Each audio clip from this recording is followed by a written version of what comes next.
Today we are continuing to read From Hunting for Hidden Gold by Franklin W. Dixon.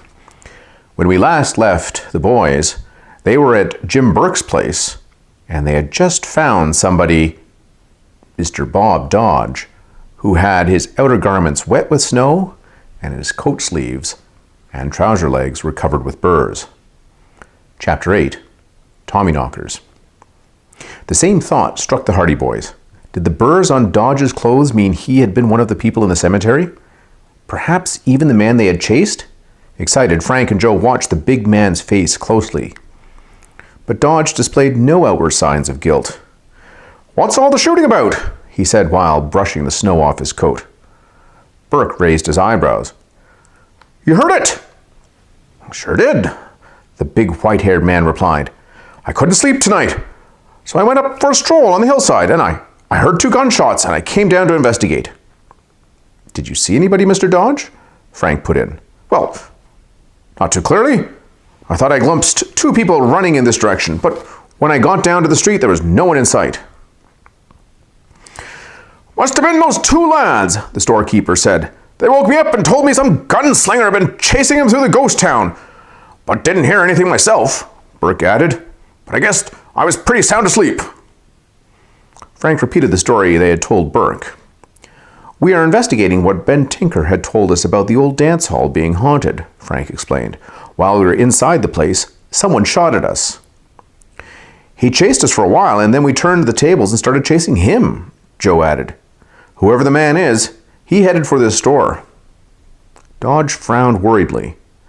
"You boys seem to attract danger. I hope you won't take any unnecessary chances in this case." "We'll try not to," Frank said. "There isn't much more we can do tonight, however." The Hardys started to leave. Just before they reached the door, Frank turned and said casually, "By the way, does either of you know what's meant by a slip gun?" Dodge and Burke looked surprised, but otherwise their expressions seemed innocent enough. "It's a gun that has been fixed in a certain way so it can be fired by thumbing the hammer," Dodge explained. "You mean like fanning?" Joe asked. "No. Fanning is when you hold the gun in one hand and keep knocking back the hammer with the other," Dodge replied. "But in slip shooting, you fire the gun simply by wiping your thumb over the hammer. It's a bit slower than fanning, but more accurate." "How would a gun be fixed for slip shooting?" Frank put in. Dodge shrugged. "Oh, often the trigger's been taken out and the hammer's been spurred lower. Sometimes a slip shooter may cut off parts of the barrel so he can carry the gun in his pocket." "Sounds like a real gunfighter's trick," Joe said. "You boys aiming to try it?" Burke grinned. "No," Joe replied. "I just meant that a slip gun isn't something a law-abiding person would apt to have around." "Ever seen one?" Frank asked the 2 men. Burke promptly shook his head. Dodge looked a bit startled and then answered slowly, "No. Stop to think of it. I don't even recall where I acquired that information. One of those things you pick up in the West, I suppose." The boys said goodbye and went out. The night was chillier than ever and the wind was biting. "Where to?" Joe asked, pulling his jacket collar up for protection. "Back to Hank's?" "No, not yet," Frank said. "Let's see if we can find that gun the hooded man dropped." Hey, that's right."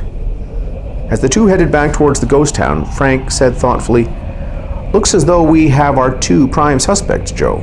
Right, Burke or Bob Dodge, which is hard to believe. But those burrs on his clothes sure looked suspicious." "Dodge admitted he was on the hillside," Frank pointed out. "I suppose the cemetery isn't the only place they grow." "You'll have to admit, though, it's a real coincidence," Joe argued. "On the other hand, Burke took a long time to open the door for us." Frank nodded. "Long enough to yank off a hood and get out of wet clothes? I wish we could have searched his back room." "Another thing," Joe went on, "the general store would have been a perfect setup for a spy of Big Al's in Lucky Lode." "Sure would," Frank agreed. "Burke has a chance to learn everything that goes on. What's more, he could relay telephone or telegraph messages between Big Al and members of the gang in other spots. Even handle mail for them. He could provide Big Al with supplies too, including red paint." The boys trudged along in silence. "We can build just as strong a case against Dodge," Frank said after a while. It seems strange to me that he keeps hanging around Lucky Lode instead of tending to his business in Helena. I wondered about that too, Joe conceded. Even though he claims to be staying here on account of the case Dad's working on. If Dodge is in cahoots with the gang, he may be keeping an eye on the gang's doings. Also, he could be using the copter to transport supplies to the crooks. And don't forget that shotgun booby trap at the airport, Frank added. Dodge sent us to the copter alone, which could mean he wanted to make sure he wasn't in range when the gun went off. Joe frowned. But would a company president plot with a crook to rob his own truck? Why not? The money was covered by insurance, and he might have hired Dad to allay suspicion. The boys neared the old abandoned hotel, and they watched the display of northern lights sweep across the sky. You know, Frank, Joe said slowly, there's one big thing in Dodge's favor. What's that? Dad likes him. You're right, Frank agreed. From the way Dad spoke last night, he really admires Dodge. And Dad's a good judge of character. He never would have talked about Dodge as he did if he suspected him. Making their way through the side yard to the back of the hotel, the Hardys switched on their flashlights and began searching for the gun. Presently, Joe exclaimed, "Here it is!" The revolver lay in a clump of undergrowth. Joe picked it up, carefully by the trigger guard. "It's a slip gun, all right," Frank commented. "No trigger, and the barrel's been cut short." "That means Slip Gun is the man we followed from the cemetery. He's Big Al's spy." "Yes," Frank agreed. "You know, Joe, Dodge might have been the person we heard following us." "Maybe. But there's no way to be sure," Joe pointed out. "Slip Gun is a husky fellow, and Dodge and Burke are both big men. Either one could answer the description." "True enough," Frank conceded. "Besides, if Dodge did follow us, why didn't he admit it?" When the Hardys got back to the cabin, both their father and Hank were sleeping soundly. Frank and Joe checked the slip gun for fingerprints, but found none that were clear enough to photograph. Evidently, the hooded man's gloved hand had smudged any that might have existed before the night's events. The brothers undressed quickly and crawled into their bunks. As Joe blew out the oil lamp, Frank yawned and said sleepily, "Wonder what Shadow of the Bear means." "Me too. Something else to track down." Joe's voice trailed off, and he was fast asleep. Neither boy needed an alarm clock. They got up at dawn without disturbing the men and had a quick breakfast. Then they went outside, saddled up their horses, and mounted. "Do you have Hank's sketch of the mines?" Joe asked as they started up the hill. "Right here." Frank patted his pocket. "I wish we still had Mike Onslow's map." "Poor Mike." Joe reined in his skittish horse. "I wish we could find at least some of his missing gold." "So do I," Frank added with a chuckle. "I'll bet Aunt Gertrude is fussing over him right now like a mother hen." When the boys reached the top of the hill, they could see the sunlight starting to work its way over Windy Peak. "Lucky slip guns didn't stop us," Joe said as they halted to study the map. Brady's mine, they found, was located to the north, not far away.